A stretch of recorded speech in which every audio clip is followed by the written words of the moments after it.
Nasrallah Malik साहब, दो तीन चीज़ें ज़रा चल रही हैं। एक तो ये कि जो मियां असर की सीट खाली हुई है उसमें सुना है मोहसिन नकवी साहब इलेक्शन कॉन्टेस्ट करेंगे। फिर कुछ लोगों का कहना है कि शायद उनकी नज़र जो है वो वज़ीर आज़म की कुर्सी पर हो।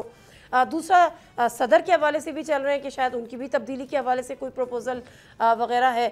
इस किस्म की बातें और इस किस्म की अफवाहें तो नहीं कह सकती, लेकिन ख़बरें हैं, गर्दिश कर रही हैं।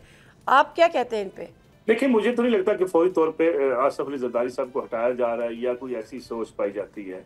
हाँ, अलबत्ता पीपल्स पार्टी के कुछ इकदाम हुकूमत के लिए नाराजगी का बायस जरूर बने, और ख़ास तौर पे वो नहरों का जो मामला है उस पर पीपल्स पार्टी ने जो मौक़िफ़ इख्तियार किया, पहले उन्होंने उसकी सपोर्ट की, फिर उन्होंने अवामी सतह पर जाके मुखालफत शुरू कर दी, उस पर कुछ दूरियां जरूर, लेकिन इसका मतलब ये नहीं कि शायद उन्हें फौरी तौर पर हटाया जा रहा है। दूसरा, मुझे नहीं लगता इस हुकूमत में कोई तब्दीली फौरी आने वाली है।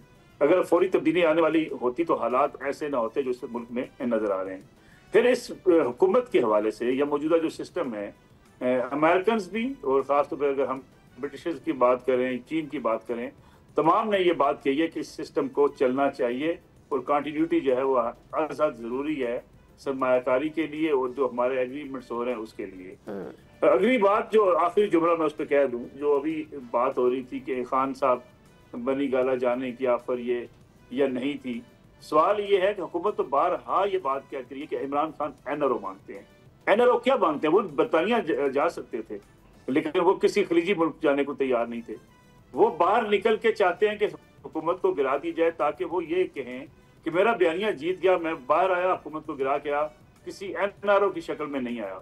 तो ये उनको ये एनआरओ हुकूमत देने की पोजीशन में नहीं है, ना दे सकती है। जाहिर है खान साहब को बिल्कुल दुरुस्त बात है, रास्ता बनाना चाहिए, सियासी रास्ते लोग सियासी रहनुमा बनाते हैं, लेकिन खान साहब अपने बयानिए में फंसे हुए हैं। सब्सक्राइब करें और बेल दबाएं ताकि कोई खबर रह न जाए।